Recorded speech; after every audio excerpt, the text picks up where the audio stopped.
ये आपने आज सारी गतिविधियों से आप परिचित हुए और हम कर रहे हैं कुरुक्षेत्र विश्वविद्यालय में। सहयोग हमें मिल रहा है जो हमारे tele law pro bono club हैं, सीएससी स्कीम है, दिशा स्कीम के तहत इसको हमने department of justice, ministry of law and justice के तहत हम कर रहे हैं। प्रधानमंत्री नरेंद्र मोदी जी का इसमें विशेष आग्रह है कि आप अवेयरनेस इस स्कीम का फैलाइए। जब लोगों को इसकी जानकारी होगी तो वो ज़्यादा से ज़्यादा जुड़ेंगे और ज़्यादा से ज़्यादा लाभ लेंगे।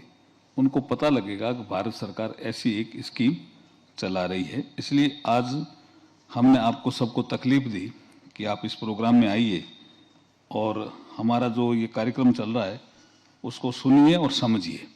इसके लिए उपस्थित हमारे मंच पर हमारे हरियाणा सरकार के माननीय मुख्यमंत्री जी श्री नायब सिंह जी सैनी साहब, हमारे हरियाणा सरकार के माननीय मंत्री श्री राव नरवीर सिंह जी और हमारे विभाग के ही, मेरे विभाग के ही सेक्रेटरी नीरज वर्मा जी और हमारे जॉइंट सेक्रेटरी सुरेश कुमार जी और सभी जनप्रतिनिधिगण, हमारे स्टूडेंट भी लॉ कॉलेज से जुड़े हैं, अलग अलग जगह से, कुरुक्षेत्र विश्वविद्यालय से भी हमारे प्रोफेसर इससे जुड़े हैं, हमारे जुडिशरी से भी कुछ अधिकारी इसमें जुड़े हैं, पत्रकार साथी भी जुड़े हैं। सबको नमस्कार करते हुए मेरी बात शुरू करता हूं। दो पार्ट, अवेयरनेस तो इसका एक पार्ट अंतर्निहित है, लेकिन इसके दो बड़े पार्ट जो आपने अभी देखे। एक है टेली लॉ। टेली लॉ का मतलब है कि अगर कोई गांव में बैठा है, वकील को जानता नहीं, तो उसको वकील कैसे मिलेगा? कोई महिला है, अनपढ़ है, लेकिन ऐसा विवाद हो गया, खेत का हो गया, गांव की गली का हो गया, घर में हो गया, तो उसको कानूनी सहायता कैसे मिलेगी? इसके लिए ये टेली लॉ है, जिसके आपने सारे रूप अभी यहां देखे। एक है प्रो बोनो। प्रो बोनो एक कल्चर है कि कोई एडवोकेट अगर किसी का जरूरतमंद का फ्री में मुकदमा लड़ता है तो उसने तो मुकदमा लड़ा, लेकिन उसकी भी कोई सहायता करे। तो सरकार ने एक स्कीम बनाई कि आप लड़िए, आवश्यकता अनुसार हम कुछ आपको राशि देंगे। प्रो बोनो क्लब भी हम यहां जो विश्वविद्यालय में चलाते हैं उसमें भी कुछ राशि देते हैं कि कुछ नुक्कड़ नाटक करिए, कुछ लोगों को सिखाइए, कुछ प्रो बोनो करने की प्रवृत्ति डालिए। नहीं तो क्या एडवोकेट हो जाता है और वो बिना फीस बात ही नहीं करता है। कभी कोई गरीब आदमी आ गया तो बिना फीस भी बात करनी चाहिए ना, ये प्रो बोनो है। आपके समझ में आ रहा है जो मैं बोल रहा हूं या नहीं समझ में आ रहा है? आ रहा है ना? तो प्रो बोनो का किसी को बहुत अच्छा उदाहरण किसी के ध्यान में आ रहा है? मैं नहीं तो दूंगा, एक तो देने वाला हूं मैं उदाहरण। सीएम साहब से परमिशन ले ली मैंने। प्रो बोनो का इस जो कोडिफिकेशन हुआ हमारा 1857 के बाद, उसका एक मशहूर केस है, बहुत फेमस केस है, महर्षि अरविंद से जुड़ा हुआ अलीपुर द्वार केस कहलाता है वो, कलकत्ता हाईकोर्ट। और 1907 में कांग्रेस का एक अधिवेशन हुआ सूरत में। मैं थोड़ा हिस्ट्री में ले जा रहा हूं आपको। वहां ये अरविंद घोष जो हैं वो इंग्लैंड में रहते थे, वो बड़ौदा आए किसी काम से, वहां अपने काम करने के लिए। आईसीएस वो बन नहीं, मतलब उन्होंने इच्छा ही नहीं थी, उन्होंने कहा मुझे कुछ और काम करना है। उनके पिताजी के कहने के बावजूद भी वो आईसीएस में घुड़सवारी के लिए नहीं गए, तो बड़ौदा आ गए। वहां से सूरत अधिवेशन में वो एक पेपर पढ़ते हैं, कांग्रेस का अधिवेशन है उसमें, और वो कहते हैं कि खाली ज्ञापन देने से कुछ नहीं होगा। अगर इस देश को हमें जल्दी आजादी दिलानी है तो कुछ हमें ठोस कदम भी उठाने पड़ेंगे और जरूरत पड़ने पर हमें कुछ जो हमारे क्रांतिकारी भाई हैं जो बड़ा काम कर रहे हैं उनका सहयोग भी देना चाहिए। ये बोलने वाले ये हमारे अरविंद घोष थे। तो वहां एक कांग्रेस दो भागों में बंट गई। एक लालपाल पाल, जिसमें लाला लाजपत राय, बिपिन चंद्र पाल, बाल गंगाधर तिलक ये कहलाए। एक उदारवादी कांग्रेस जिसने कहा नहीं ज्ञापन ही देंगे हम। हम ये इस तरह की कोई बात नहीं करेंगे जैसे कांग्रेस परेशानी में आए। लेकिन अरविंद घोष पेपर पढ़ने वाले थे। वो पेपर पढ़ करके उसके थोड़े दिनों बाद कोई मुजफ्फरपुर था आपका बिहार में, वहां कोई अंग्रेज अफसर जा रहा था, उसके ऊपर बम फेंक दिया। तो वो जो आदमी था वो दौड़ के कोई पटना आया होगा, तो वो चाय पी रहा था, तो उसने ऐसे चाय पीने वाले के साथ बात की तो पकड़ में आया कि कोई बम फेंक आया। तो वहीं कोई खड़ा था पुलिस वाला आदमी, उसको पकड़ लिया और उसके हाथ में जो एक थैला था उसमें एक अरविंद घोष ने जो आर्टिकल लिखा था उसकी प्रति थी और उसमें अरविंद घोष को फंसा दिया। अलीपुर द्वार केस में अरविंद घोष फंस गए, जेल चले गए। और जेल में वो, अब जो जेल के अनुभव हुए वो आध्यात्मिक नगरी, आध्यात्मिक कुरुक्षेत्र, इसलिए वो तो आपको जानकारी है कि यहां किस तरह की ये आध्यात्मिक और नगरी है जहां हम ये बोल रहे हैं। तो वहां भी अरविंद घोष जो है वो जेल में भगवान कृष्ण की गीता, उसका मर्म, क्योंकि वो अधिकतर तो इंग्लैंड में पढ़े, वो तो अच्छी तरह से बंगाली भी नहीं जानते थे, तो एकदम से चेंज हो रहे थे। उसी बीच में एक समाचार छपा, यहां प्रो बोनो का एक मजबूत केस आपको मैं बता रहा हूं, जो एडवोकेट हैं उनके ध्यान में आना चाहिए।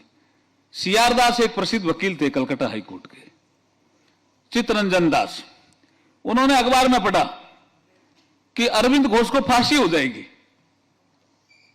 करीब करीब बहसें हो गई है, ट्रायल हो गई है और फांसी हो रही है।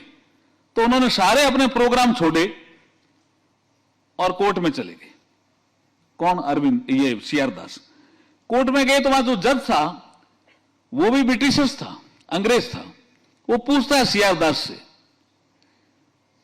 आप किस हैसियत से यहां आए? उन्होंने कहा मैं एक प्रो बोनो केस लड़ने आया हूं, क्या मैं किसी का फ्री में मुकदमा नहीं लड़ सकता? उसने कहा नहीं, लड़ तो सकते हो, लेकिन कोई कहेगा तो सही कि मेरी तरफ से यह मुकदमा लड़ेगा। आप किसकी तरफ से पेश हो रहे हैं? आप तो बहुत प्रसिद्ध वकील हैं। मैं कहा हाँ, मैं प्रसिद्ध वकील हूं, मैं अरविंद घोष की ओर से पेश हो रहा हूं। तो अरविंद घोष भी वहीं खड़े थे। अब वो ब्रिटिशर जज, उसने पूछा आपने वकील किया? बोला मैंने कोई वकील नहीं किया। बोला सीआर दास आपकी तरफ से आए? बोला नहीं नहीं, मैंने कोई वकील नहीं किया। उस परिस्थिति में सीआर दास कहते हैं किसको? जज को, कि न्याय तक पहुंचना आपकी जिम्मेदारी है या नहीं है? बोला हाँ, न्याय तक पहुंचने की तो मेरी जिम्मेदारी है। तो न्याय तक पहुंचने के लिए मेरे तर्क आपके काम आएंगे। इन्होंने वकील किया या नहीं किया वो अलग बात है, लेकिन मैं इनकी तरफ से पेश हो रहा हूं और प्रो बोनो पेश हो रहा हूं। ये pro bono concept Privi council और इंग्लैंड से थे, हमारे यहां तो संस्कृति में रचा बसा है जी। हमारे यहां तो पंच परमेश्वर में लोग फैसला करते थे, कोई पैसा लेते थे क्या आपसे? फ्री में ही लड़ते थे ना, अपना समय भी खराब करते थे, खेत का काम भी नहीं करते थे, कहीं पंचायती करने जा रहे हैं। वो क्या था? प्रो बोनो ही था, लेकिन नाम उन्होंने दिया प्रो बोनो। ये लैटिन टर्मिनोलॉजी होगी शायद, लीगल टर्मिनोलॉजी समझने वाले जानते हैं। लेकिन उन्होंने कहा मैं प्रो बोनो के रूप में आया हूं। तो ब्रिटिशर जज था, वो प्रो बोनो समझ गया। उसने कहा ये तो फ्री लड़ने के लिए आया है और सेवा करने के लिए आया है, इसको कैसे मना करें? और न्याय तक पहुंचना आपकी जिम्मेदारी बोला है, तो मैं मेरे तर्क रखना चाह रहा हूं इस अरविंद घोष के पक्ष में। वो एक कविता लेके गए थे जो अरविंद घोष ने 12 साल की उम्र में लिखी थी, जज साहब को दी उन्होंने। ये पोइट्री है इंग्लिश में। बोला है you are also English man? बोला यस। क्या ऐसी कविता आप लिख सकते हो? तो जज ने कहा नहीं, मैं ऐसी कविता तो नहीं लिख सकता। तो सीआर दास कहते हैं जज साहब, एक दिन आप भी मर जाओगे, एक दिन मैं भी मर जाऊंगा, एक दिन अरविंद घोष भी मर जाएंगे, ये जो बयान देना आए हैं इसके खिलाफ ये भी मर जाएंगे, लेकिन अमर कौन रहेगा? तो उन्होंने कहा कौन अमर रहेगा? कि ऐसी लेखनी से लिखने वाली कविता है ही अमर रहने वाली है और कोई अमर रहने वाला नहीं है। तो जो इतना अच्छा लेखक हो, जो उतनी सी अच्छी भाषा से लिख सकता हो, उसको मारने का आपको क्या अधिकार है? तो अब हमें पता चलता है कि न्याय तक पहुंचने के लिए सीआर दास के तर्क बहुत महत्वपूर्ण थे और जज अंदर से हिल गया। वो सजा देने वाला था बड़ी, उसने अरविंद घोष को छोड़ दिया, मुक्त कर दिया। उसके बाद वो पांडिचेरी गए, महर्षि अरविंद बने। आज जो सावित्री लिखी है, आज वो भारत माता की जो स्तुति लिखी है और उन्होंने कहा भारत मां देव दीप्यमान होकर के पूरे संसार को ज्ञान देगी, वो अगर अरविंद घोष बचते नहीं तो कैसे लिखते? इसलिए प्रो बोनो एडवोकेट जो भी होता है वो भगवान के समान होता है भाई साहब, उसके लिए जोरदार आप ताली बजा सकते हैं। यहां जो आप प्रो बोनो एडवोकेट बैठे हैं, कुछ संख्या बढ़ाइए, सेक्रेटरी साहब कुछ और संख्या भी बढ़ाइए, कुछ प्रो बोनो करने के लिए तैयार होंगे कुछ एडवोकेट, थोड़ी संख्या आप हरियाणा में बढ़ाइए। हरियाणा तो वैसे भी इस लाइन में आगे रहता है। तो ये दोनों कंसेप्ट आपके समझ में आए, एक तो टेली लॉ और एक प्रो बोनो, समझ में आया या नहीं आया? अब एक हमारे ये जो संदीप चरखे दादरी वाले बैठे हैं, इनके लिए मैं कुछ कहना चाहूंगा। ये घर तो नहीं बसा पाए, लेकिन पत्नी क्या कर रही है भैया अभी आजकल आपकी? आपने शादी दूसरी कर ली कि नहीं करी? उन्होंने सर है, उन्होंने दूसरी शादी कर ली विदाउट। और आपने? मुझे अभी डिवोर्स नहीं हुआ सर, अभी बाकी है मामला ना। हाँ जी। तो प्रो बोनो पूरा करना पड़ेगा भाई थोड़ा आगे। चलो बैठिए, मैं थोड़ा एक ये जगह जो है मैं थोड़ा 5 मिनट और ले लूं सीएम साहब। थोड़ी जगह ये अलग है, ये कुरुक्षेत्र विश्वविद्यालय है, यहीं पे शायद जगजीत सिंह जी ने कोई गजल गाई होगी जिसके कारण वो इतने गजल सम्राट बने। तो उनकी याद में कुछ मुझे करना है क्या? कुछ इनके घर में तो सीएम साहब के घर में तो कबीर के लिए कुछ करना है, वो जब अरेंज करेंगे तब करेंगे। अभी मैं गजल के लिए कुछ कर रहा हूं, ठीक है? आपकी अनुमति है इस साथ? अच्छा, आपकी अनुमति है तो मैं कुछ करता हूं। देखिए ये बहुत अच्छे, हमने इनके सुझाव भी सुने, प्रतिक्रिया भी, संदीप हो चाहे सतीश हो। अब बाइक चोरी में 70,000 रुपये मिल जाना बड़ी बात है ना। और आशा ये कह रही है कि सास ससुर को पता ही नहीं था कि पेंशन में आपका भी हिस्सा है। ये कितनी बड़ी बात सास ससुर को पता चली। सोनू बाला तो जैसे ऐसे बोल रही थी जैसे कोई अगली बार कोई टिकट देने का बारी आएगी तो टिकट भी दे सकते हैं। क्यों आप ऐसे कैसे मान रहे हो? महिला आरक्षण विधेयक मोदी जी ने पास कर रखा है भाई, जिसका नाम है नारी शक्ति वंदन अधिनियम। लोकसभा और विधानसभा में 33% आरक्षण, ये भी राजनीतिक न्याय का ही विषय है भाई। संविधान में जो न्याय का बात कही है ना, सामाजिक आर्थिक राजनीतिक न्याय, तो ये राजनीतिक न्याय का ही विषय है। और मोदी जी ही ऐसा काम कर सकते हैं भाई, ध्यान है ना, मोदी है तो। हाँ, ये सुनील कुमार वकील साहब ने भी बहुत सी कई अच्छी बातें बताई। करमवीर यादव जी ने तो बहुत शानदार चीजें न्याय सहायक के रूप में, और रंजीत कुमार और सभी लोगों ने अपने अच्छे विचार रखे। अब मेरा एक छोटा सा एक उदाहरण है या दृष्टांत है जो हमारा जगजीत सिंह जी के साथ हुआ। मैं एक जगह पोस्टेड था राजस्थान में, मैं आपको जानकारी होगी कि मैं राजस्थान में आईएएस रहा, तो एक जगह पोस्टेड था, वहां एक डिस्ट्रिक्ट हॉस्पिटल बनानी थी। हम लोग चंदा कर रहे थे, किसी ने सलाह दी कि जगजीत सिंह जी का जन्म यहां हुआ है गंगानगर में, श्री गंगानगर में, तो आप अगर उनसे बॉम्बे जाकर के शो करवा दोगे तो उनसे वो अगर फ्री में कर देंगे, यही प्रो बोनो सिस्टम ही, ठीक है, वो फ्री में कर देंगे तो जो टिकट आप लगाओगे उससे अस्पताल बन जाएगी। हमें भी आइडिया समझ में आया, अच्छा है। हम गए 5-7 लोग बॉम्बे गए, उनसे मिले,